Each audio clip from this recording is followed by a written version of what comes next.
Okay. Workflow rule is also a rule which you can define to automate certain actions. It's a rule to automate actions. Got it? Now, when we are talking about automating actions, what are we talking about actually?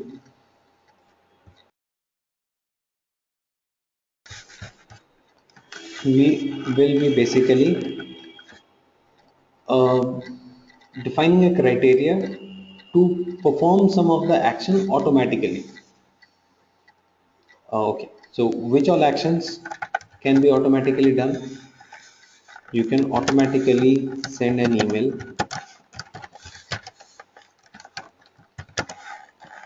You can send an email automatically. You can assign a task to a user.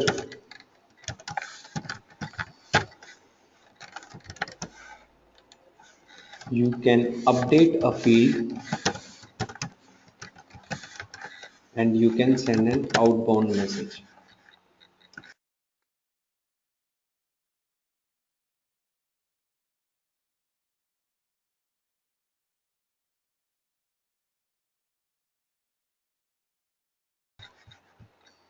Right.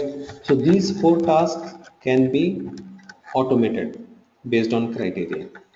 Okay. So criteria can be anything, like let's say you can define a criteria like every time a new record is created, send an email to that new record. Every time a contact is created, send an welcome email to the contact. Okay. So that's how you can define a workflow rule. So to define a workflow rule, to keep it very simple, all that you have to do is you just have to understand a few things. First is, which object are you going to use for your workflow rule? Second is, what is your rule criteria? Third is, what is your evaluation criteria?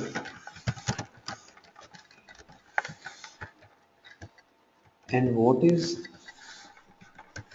the action that you want to do? Which object? What's the evaluation criteria? What's your rule criteria? What action you want to do? Which object is pretty simple. You understand on which object you want to create the workflow rule. Whether you want to create it for contact or account for opportunity, which object. Evaluation criteria is, when do you want the rule to be evaluated? Okay. So when a record is being created or when a record is being edited, when do you want this to be evaluated? Rule criteria is, what do you want to evaluate? Okay, let's say I put a logic that every time a new contact is created, and if the contact has an email ID, if the email field is not blank, then send an email. So if this is the scenario, if this is the requirement, that every time a new contact is created which has an email ID, send an email. So in that case, object is going to be contact. Evaluation criteria is, when a new contact is created. Rule criteria is,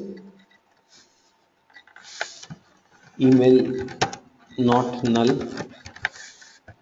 and action will be send an email.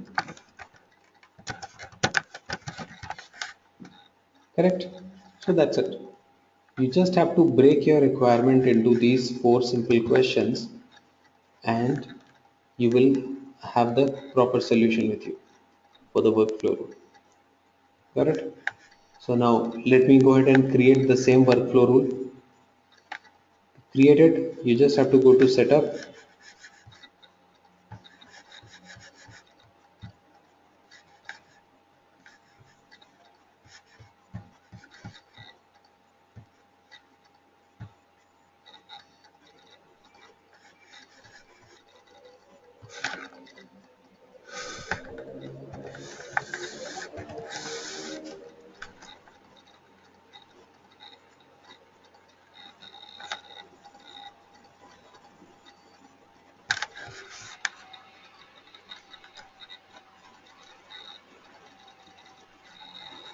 Okay. Now you just have to go to setup, and then under setup menu you have create, workflow and approvals, and then click on workflow rules.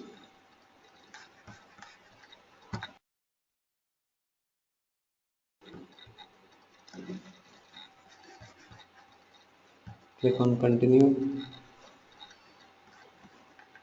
new rule,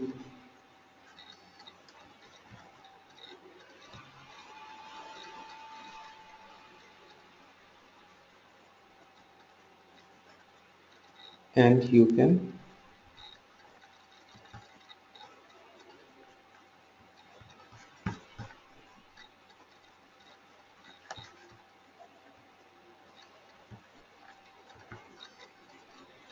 which object are we talking about? Contact, right? Contact. So first of all, select the contact object, then we'll pick their evaluation criteria, rule criteria, and action. The object is contact.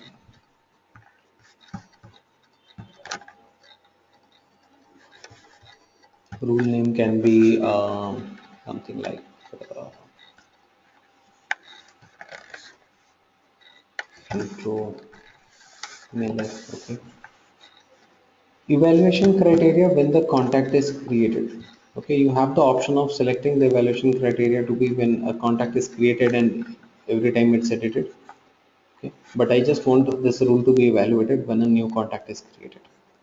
The rule criteria is email should not be null. So contact email not equals to null.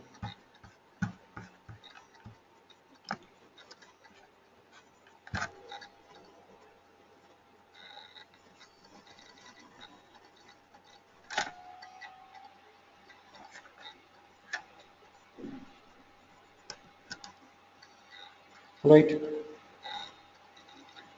So that's basically the uh, rule which we have created. Sorry, that's basically the criteria that we have defined. Now the only part is remaining is the action. You selected the object, you defined the evaluation criteria, you defined the rule criteria as well. Now the only thing that you have to define is action. What is your action? Sending an email. Now just a small thing that you have to understand. If you want to send an email, automated email, what will you need to do? You need to create a default template for that email. Correct? If you want to send an automated email, you have to define the default template for that email. So by default, there are certain templates available within Salesforce. If you want, you can create your own template also. To create the email template, you have to go to setup communication templates. Do you see this? Communication templates, and here you can actually define email templates.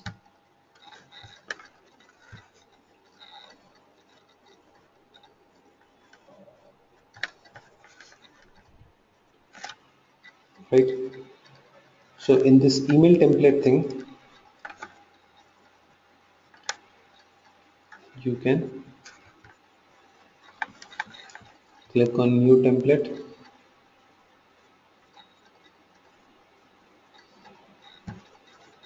So some of the templates were already there.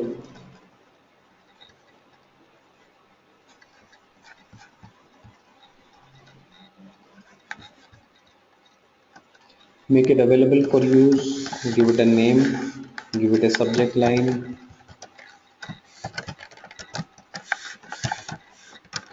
put some mail body, that's it. So your email template is ready.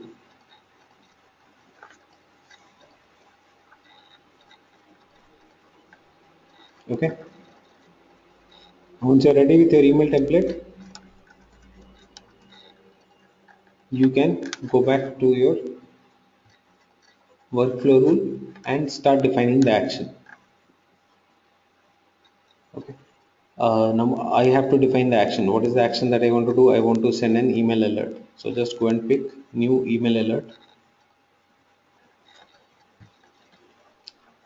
Write a description and a unique name for it. Pick the email template. that you want to use.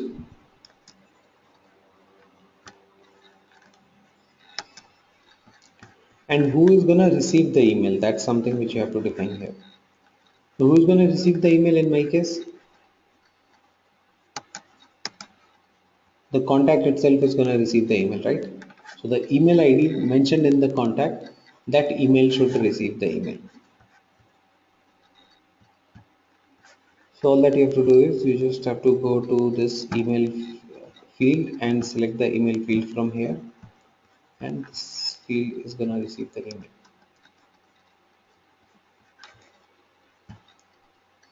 Put some additional email IDs if you want.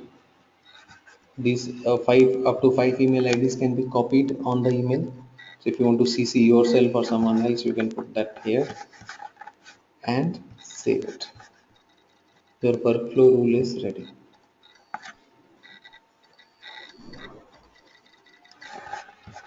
right? So your workflow rule is ready. You just can click on done and you can activate the rule. Okay. Before we activate it, there is one more thing.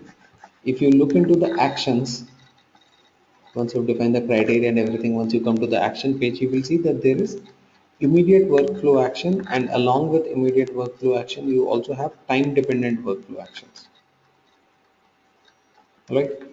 Now, what is a time dependent workflow action? Time dependent workflow action is where you can define a time limit or a time trigger that delay the action by 2 hours. Immediate action is the moment record gets created, immediately the email will be sent. Time dependent action is when you want to delay things by some time. Let's say today the record got created, you want to send an email tomorrow. That's something which can be done with a time dependent workflow action. Right? So we are okay on this. Finally, you have to activate the rule. By default, it's not active. You have to activate it. Okay.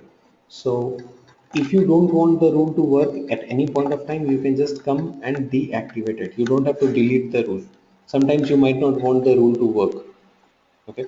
Let's say you are entering some old data into the database and you don't want the email to go to those contacts. In that case, you can just turn it off and enter the data and then again activate it. Got it? So let me activate the rule.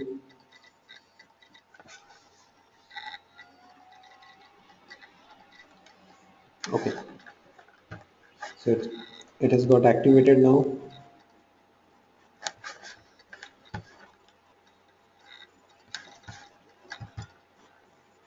Now the next thing that we are going to do here is do a small test whether the contact email is being sent or not. For that, we'll just go to contact object and create a record.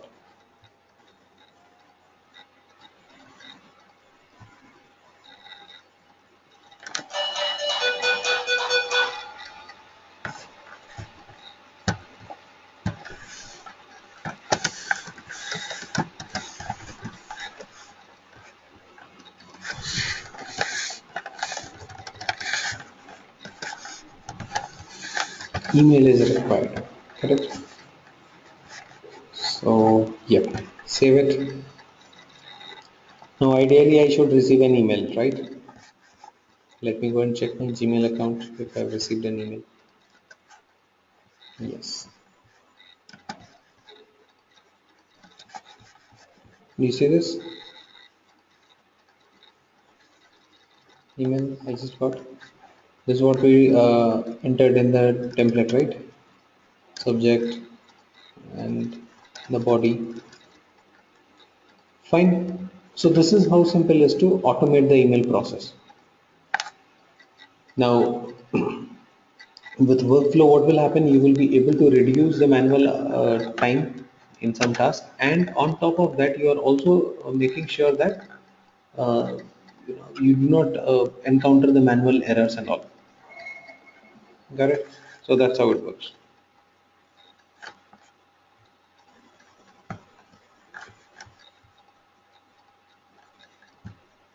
Let me know if there is any question or doubt so far. Is it okay with the workflow rule? All that you have to do is you just have to take the requirement and you have to break it into these four questions. Which object? What is the evaluation criteria? When do I want the rule to be evaluated?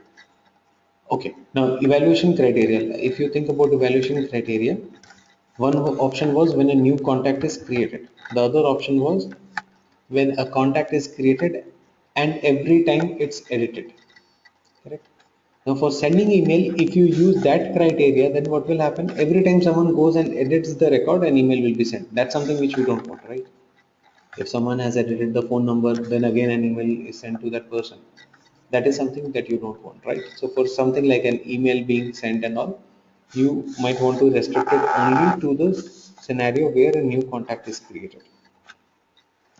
Got it?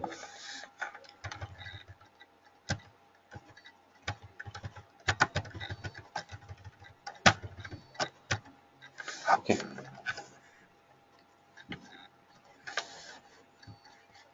So that's about our workflow rule. Now let's look into the approval process. Approval process is also very similar to workflow rule, but it's it has got a few more steps as compared to a workflow rule. Workflow rule is just a one-step thing. Criteria met, action done, over. Approval process is something which has different stages. Here also it's a matter of criteria being met and the things being automated. But here you have different stages. In approval process, what are the different stages of approval process? First is submission. When an approval request is submitted for approval, then there is a stage where the request is approved or it can be rejected. There is a possibility of the request being recalled also. So these are the four stages. The request needs to be submitted. After the submission, it can be approved, it can be rejected. Sometimes the person who submitted the request might also want to recall the request. So while you're defining the action, rest most of the things are going to be similar to workflow rule. But while you're defining the action, you have to define action for each of the stage. What will happen when the record is submitted for approval? What will happen when the record is approved? What will happen when the record is rejected? What will happen when the record is recalled?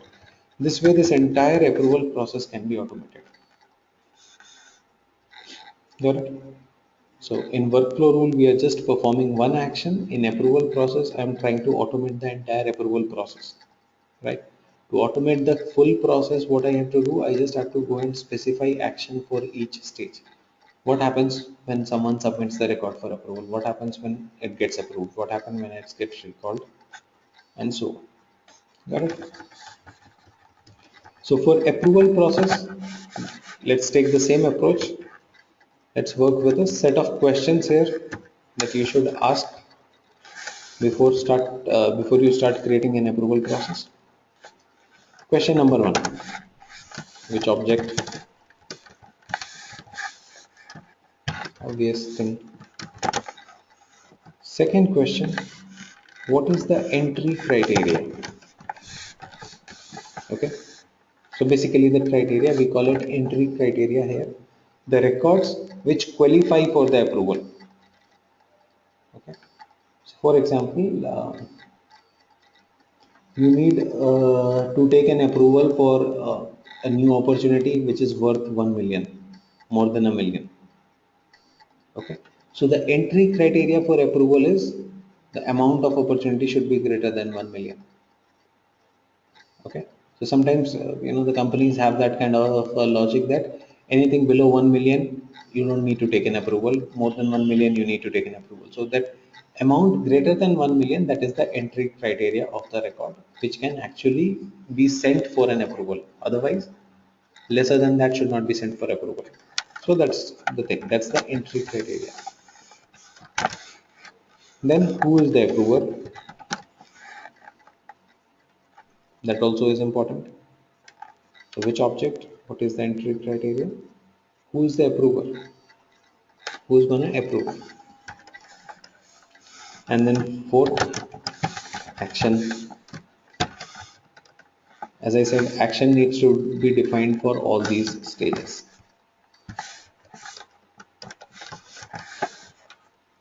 So what happens when the record is submitted for approval?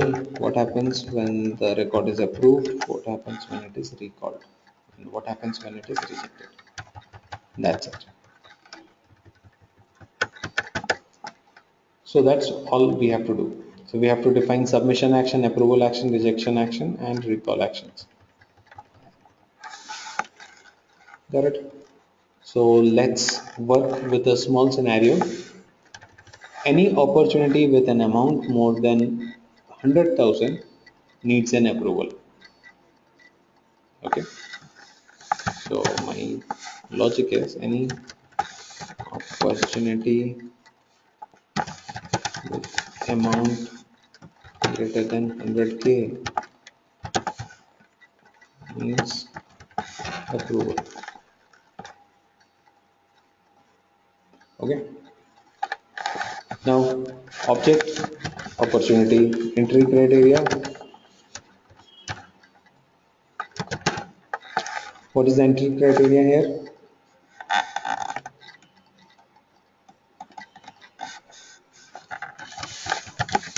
About greater than 100,000. Who is the approver? Can be any XYZ user. Let's say action. Okay. In this case, action again, you can do any of those four actions. You can send email, or you can assign a task, or you can update a field. So let's work with an update field here. So what I'll do is I'll create an approval status field on the opportunity object, and I will update that field based on the status of the approval process. So that field will be automatically updated when it's submitted, when it's approved, when it's rejected. The field will be automatically updated, so that you can look into that field and figure out what exactly your uh, approval status of that opportunity is. Right? Just give me one quick second. I'm getting a call.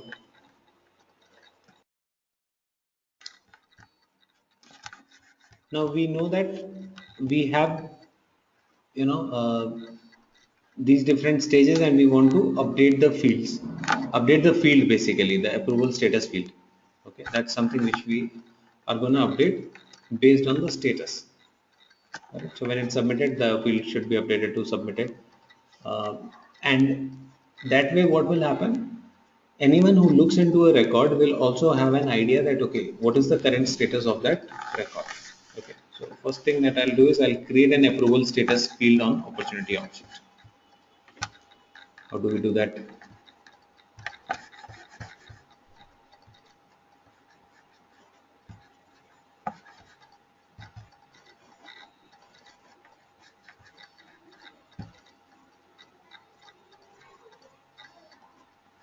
First of all, let's create the field, and then we will define the approval process. To create the field, just go to setup, customize, opportunities, fields.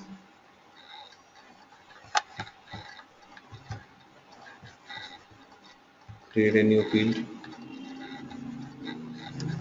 I'll make it a pick list.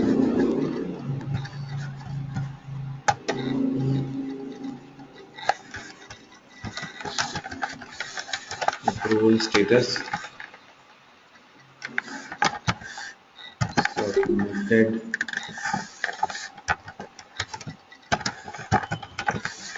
pending, submitted, approved,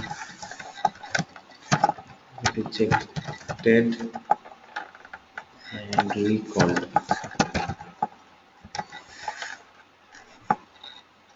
By default, keep it pending. Okay. So this field we are going to update using the approval process.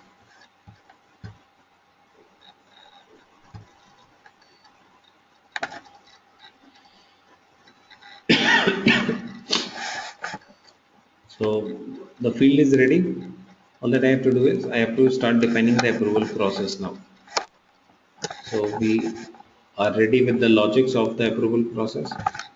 Just go to setup, create workflow and approvals, go to approval process.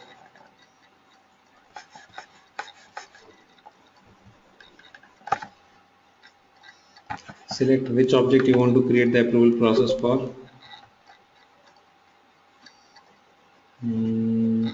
It's for opportunity, correct? So let's pick opportunity here.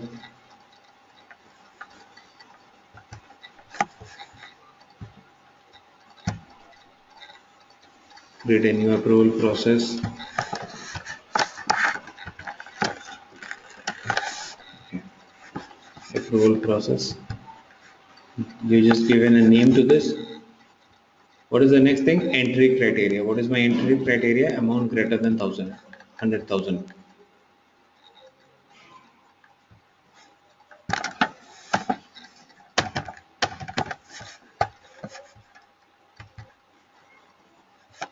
Who is the approver?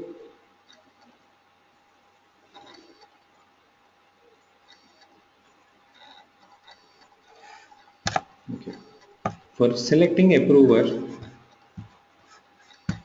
first two things we have already defined. Which object, what is the entry criteria? Third is approver. Now for approver, we have several options. One option is you can let the submitter, the person who is submitting the record for approval, you can allow him to choose an approver manually. Who does he want to send the approval request to? Okay, so some companies may have that kind of requirement where they want to give the option to the submitter to choose an approval manually. So that's where he'll be able to pick an approval manually. Okay. The second option is automatically assign an approver using a standard or custom hierarchy field. So this is where an approver can be automatically selected based on the hierarchy. Okay. So if there is a defined manager for the submitter, then this option will work. Third option is you have a fixed approver for all the records. In that case, you can use this. Let's say for everything, there's one user who is going to approve for everyone.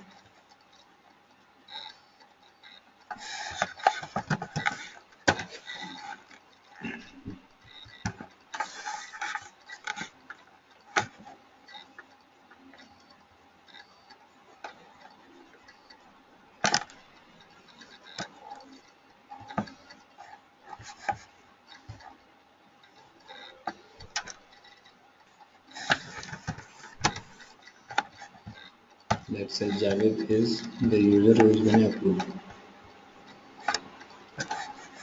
Okay.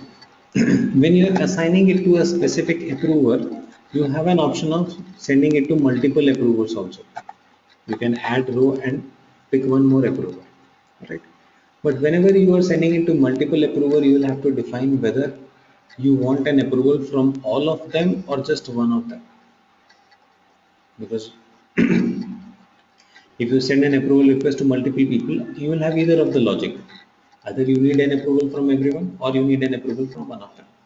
So if you need an approval from one of them, then you should select, if in case you have defined multiple approvers here, and you need an approval from any one, okay, then you should choose the first option, which is approve or reject based on the first response. So whosoever responds first, just pick that response and approve or reject the request based on that particular response.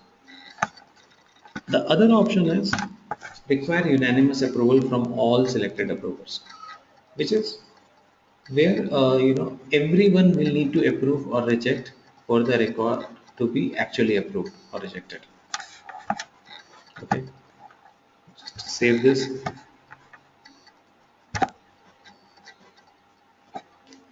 So my entry criteria, approver and object, everything is selected. Now the final thing that I have to do is I have to define actions. As I told you that action is not going to be one single action here. Here you have to define action for different stages. Submission action, approval action, rejection action, recall action. Right. So submission action is going to be field update. Which field we want to update?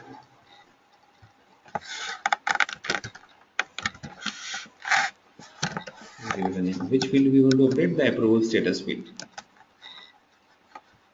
Okay, what is the status that we want to update it to? Submitted. So when someone submits the record for approval, this field should get updated to submitted. Click on save. The same way, you will define final approval action, add new, field update.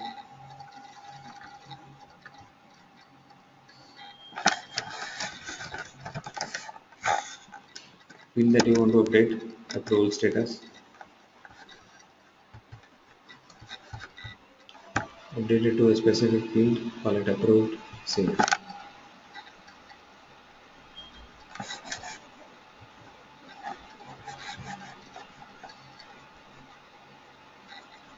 Then final rejection action, add new, field update.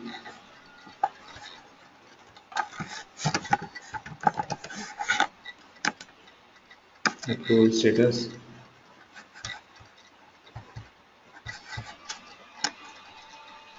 rejected. The recall action is again go and update the field.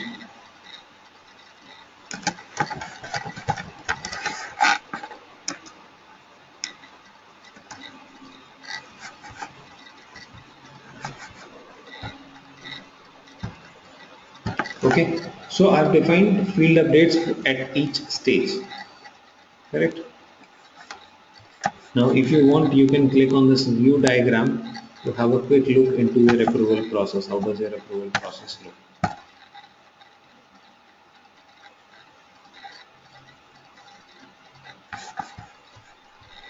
So this is your approval process.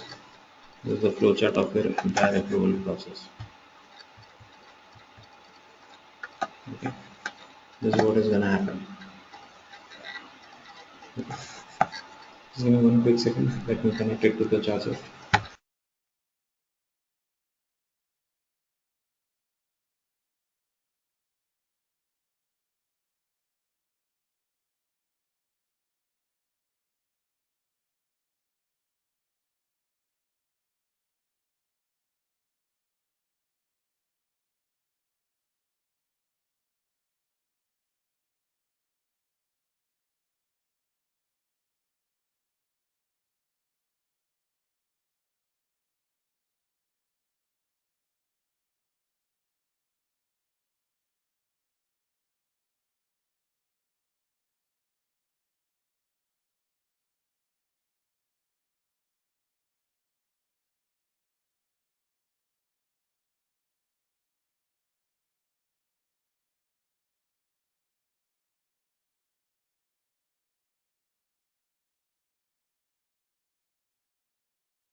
Okay,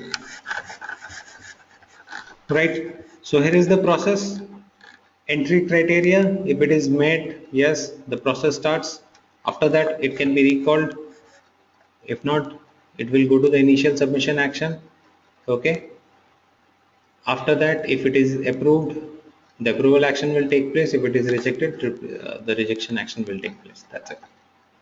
So finally, the opportunity will be rejected here. It will be approved here. It will be recalled here. Got it? So that's the process. Close it. Activate the process. As in case of workflow rule, for approval also you'll have to activate the process.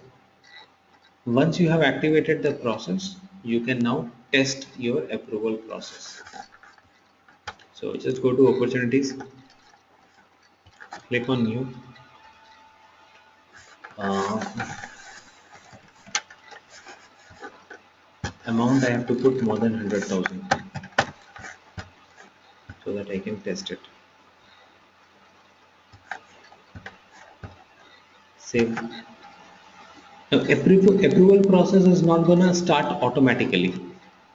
It will not automatically start, right? You have to submit it for approval. The record you have created, it meets the criteria, that's also fine. What you have to do, you have to submit this for approval. So currently the approval status field is showing as pending. You just have to scroll down. At the end of the record, you will see approval history, and here you have the submit for approval option.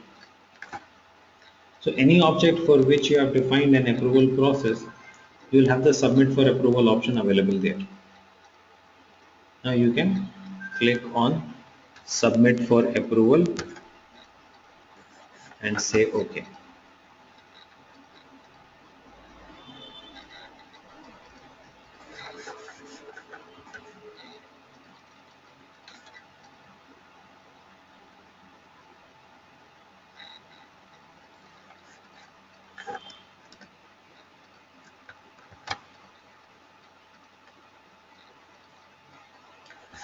See, your approval status got updated to submitted.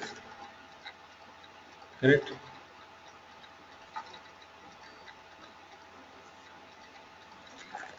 Now you can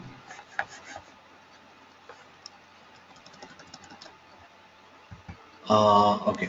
Javed, you there? So he must have received an email for approval. Yeah. Can you Yeah, just go I'm and here. check if you Just have give me a received an moment. approval request or not in your email? Yeah, sure. So when it's submitted for approval, the approver will receive an email for the approval request. So since Javed was the approver here, he must have received an email. Have you received an email, Yeah, I got an Javed? email. Yeah, I got an email. Can you hear me, Jean? Hello? Hello? Hello? Yeah, tell me. Yeah, I So got an go. email. Okay, I'll make you the presenter. Please share your screen. So let's understand. So this is one side of the story. So let's actually go and see how will the approver actually approve it, right?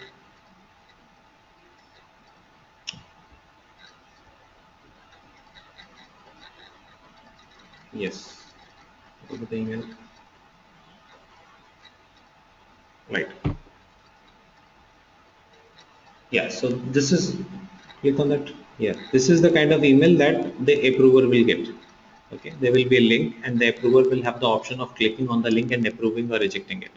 So click on that link.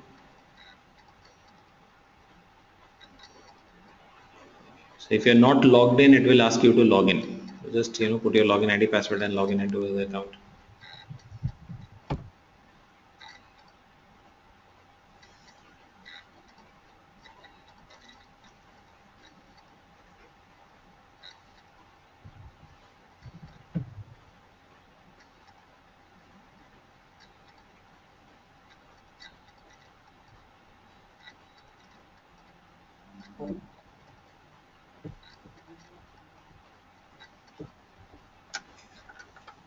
Right.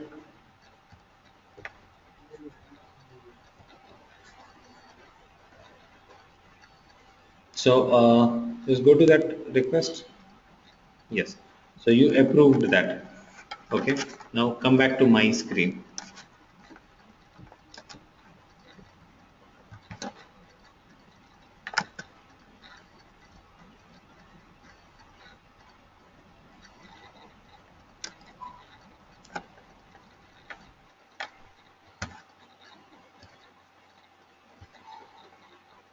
Right. So the request was approved by the approver. Now the submitter will get to see the status as approved. That's one thing. Secondly, you also have the option of checking the approval history in the under approval history. You can also check the status along with all the history.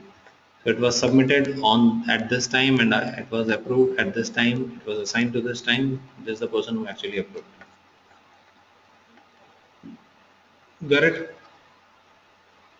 So this is how your approval process is gonna work.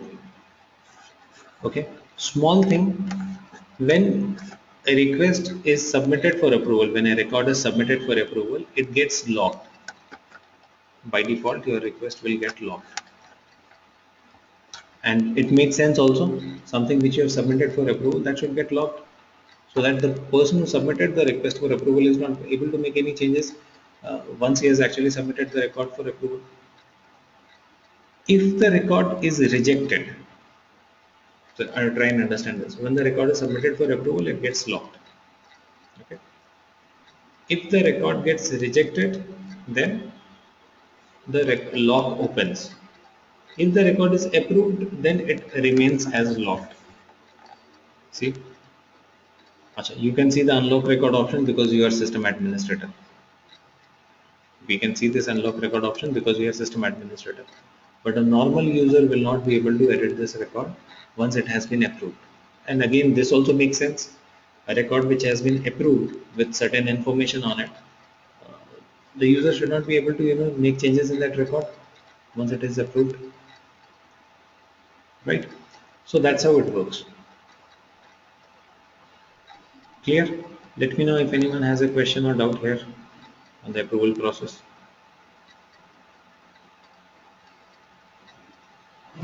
No, we are good. Okay. So there is one more thing which we need to understand about approval process. We just saw that there was an email which was sent to the approver, and after that, approver had to click on the link and then he had to log in, and then from after logging in, he was able to approve or reject. Correct? That's what we did.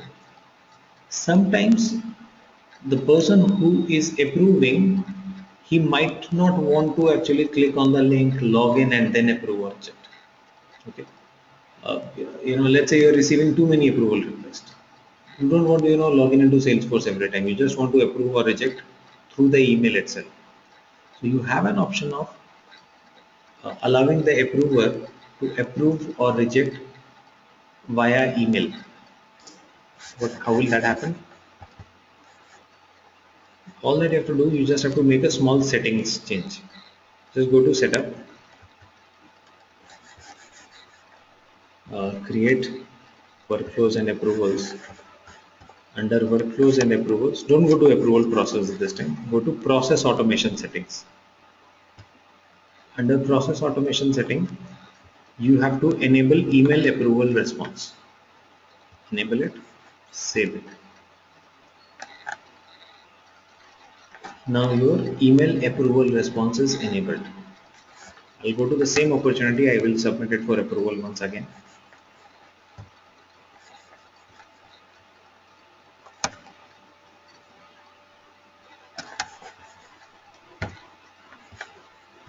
Okay, and we will see what kind of email Javed receives this time.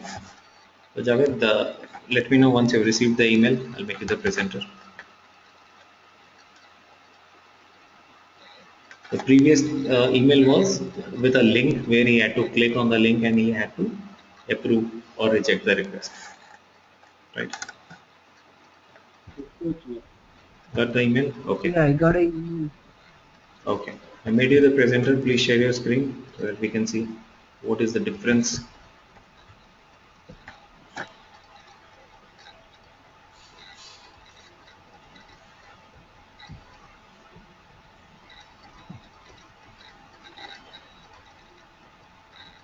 Okay. See, this is the email that he has received this time, which says you have the option of approving or rejecting. Yeah. Someone was saying something?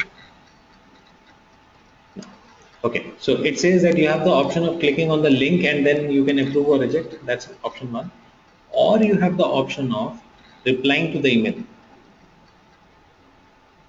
Can you go to the email, Javed? Yeah, sure. Give me 1 minute. Yeah. See, or you can reply to this email with one of these words. What are these words? Approve, approved, or yes. Reject, rejected, or no. Right?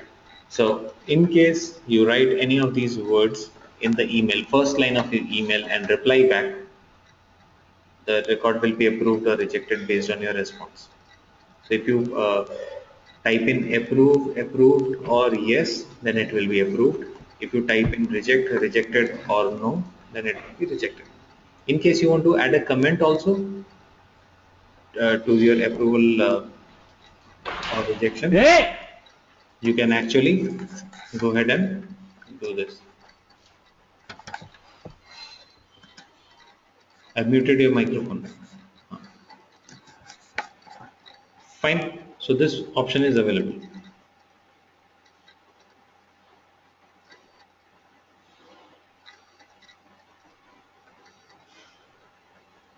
Clear?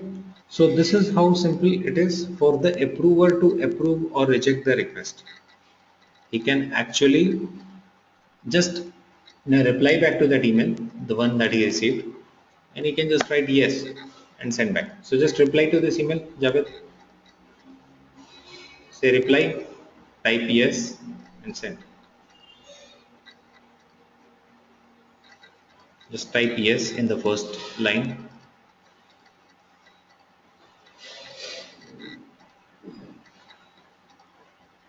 Yeah, send. That's it.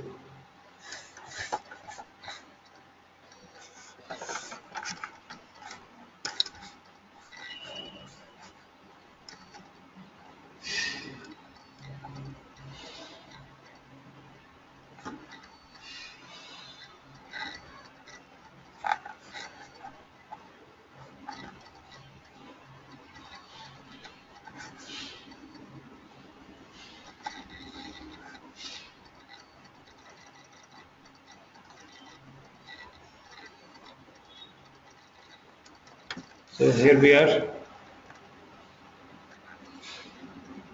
The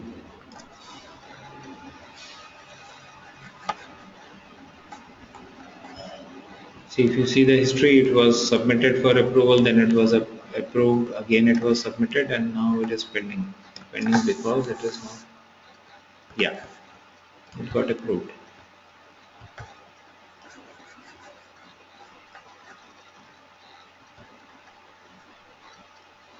Correct?